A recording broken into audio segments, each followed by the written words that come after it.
Hello दोस्तों, motivational tales में आपका स्वागत है। आज की कहानी एक खास व्यक्ति के प्यार के और उसके लिए समर्पण की है। आज की कहानी का टॉपिक है प्यार क्या है। आप अपने प्यार के लिए क्या कर सकते हैं, या आप अपनी जान से भी ज्यादा कीमती ज्वलन तड़प के लिए क्या कर सकते हैं। मैंने एक पहाड़ को हिलाया। यह माउंटेन मैन दशरथ माझी के शब्द हैं। प्रेम क्या है? आप अपने प्यार के लिए क्या कर सकते हैं? सच्ची प्रेरक कहानी प्रेम क्या है? एक ताकत, एक शक्ति, इतनी शक्ति, इतनी ताकतवर कि पहाड़ को भी हिला सके। आप अपने प्यार के लिए क्या कर सकते हैं? एक पहाड़ हटाकर दिखाइए। शायद आप कर सकते हैं, क्योंकि माउंटेन मैन दशरथ माझी ने ऐसा अपने प्यार के लिए ठीक ऐसा ही किया था। माउंटेन मैन दशरथ माझी अपने जीवन के प्यार से मिलने से पहले एक गरीब कोयला खनिक थे। दशरथ और फाल्गुनी गल्हौर के सुदूर गांव में खुशी से रहते थे और हर दिन फाल्गुनी उनके लिए दोपहर का भोजन लाने के लिए एक पहाड़ से गुजरती थी। इस दैनिक अनुष्ठान के दौरान वह एक दिन रास्ते में फिसल गई और एक चट्टान के किनारे नीचे गिर गई। दशरथ बेबस होकर देखते रहे और उनकी प्यारी पत्नी हवा में उड़कर जोर से जमीन पर आ गिरी।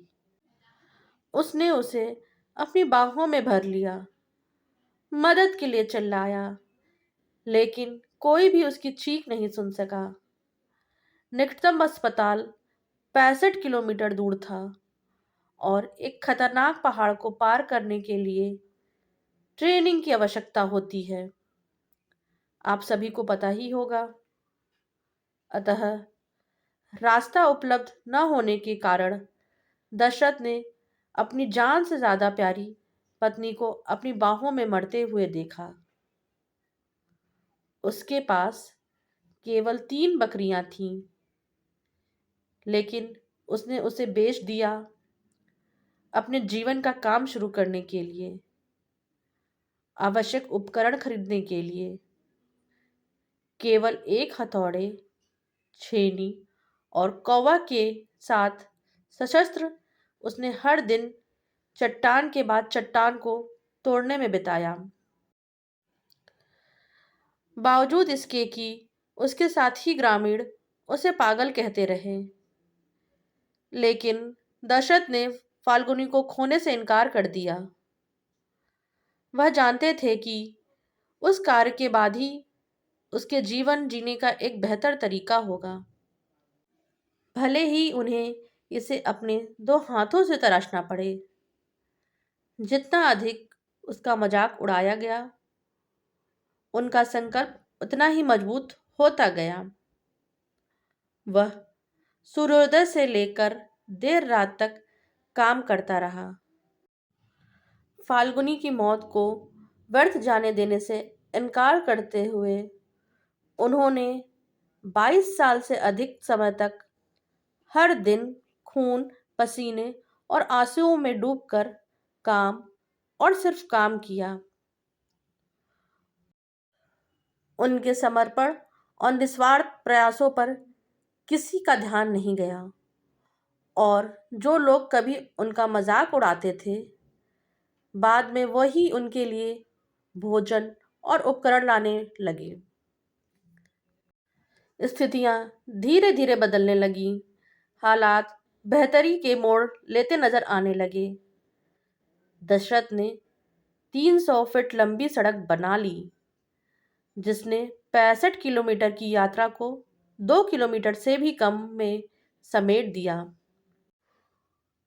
अंत में ग्रामीणों की पहुंच अस्पतालों और डॉक्टरों तक बन गई थी। दशरथ को माउंटेन मैन के रूप में जाना जाने लगा, जिन्होंने एक भयानक त्रासदी से अच्छाई का पहाड़ खड़ा कर दिया था। जब दशरथ ने अपनी प्रिय पत्नी को खोया तो मानो उन्होंने अपने जीवन का रास्ता खो दिया, लेकिन उन्हें पता था कि नई राह बनाने में कभी देर नहीं होती। मैंने इस काम को अपनी पत्नी के प्यार के वास्ते शुरू किया, लेकिन जारी रखा लोगों के हित के लिए। अगर मैं नहीं करता तो कोई नहीं होता, यह माउंटेन मैन दशरथ माझी ने कहा। तो आप अपने प्यार या अपनी ज्वलंत इच्छाओं के लिए क्या कर सकते हैं? इस प्यारे आदमी के बारे में और जानना चाहते हैं? यहाँ मुझे कहना होगा कि आपको अपनी जुनूनी जलन वाली इच्छाओं को देखना चाहिए या उनका विश्लेषण करना चाहिए। दशरथ माझी के जीवन की यह कहानी उन लोगों के लिए एक आदर्श सीख हो सकती है जो असंभवता में विश्वास नहीं करते हैं। उनका संकल्प उनके दर्द ने करवाया। क्या आपका कोई दर्द नहीं? दशरथ माझी ने हल्ला नहीं मचाया, बल्कि जिम्मेदारी लेते हुए खुद के दर्द को मिटाने के लिए विपरीत परिस्थितियों को अनुकूल कर दिया। यह एक परिकाष्ठा थी, उनके स्वयं के लिए स्वयं से किए गए संकल्प की। जितना बड़ा दर्द उतना बड़ा संकल्प। हमेशा एक जिम्मेदार व्यक्ति ही बड़े दर्द का निवारण कर सकता है। तो चलिए आज कोई बड़ा दर्द ढूंढते हैं हम सब अपना, और जिम्मेदारी से उठाते हैं एक संकल्प जो बदलेगा उस दर्द का अद्भुत रूप। मुश्किलें केवल बेहतरीन लोगों के हिस्से में आती हैं, क्योंकि वही लोग उसे बेहतरीन तरीके से अंजाम देने की ताकत रखते हैं। ध्यान रहे, हम सब में कुछ विशेष खूबियां ईश्वर ने दी हैं। उन्हें जाने, समझे एवं निखारे। यकीनन एक दिन आप व्यक्ति नहीं, व्यक्तित्व होंगे। दोस्तों, आपको ये कहानी कैसी लगी? कमेंट करके ज़रूर बताइएगा। चैनल पर नए हो तो सब्सक्राइब करें, लाइक करें और शेयर करना बिल्कुल ना भूलें। Thank you.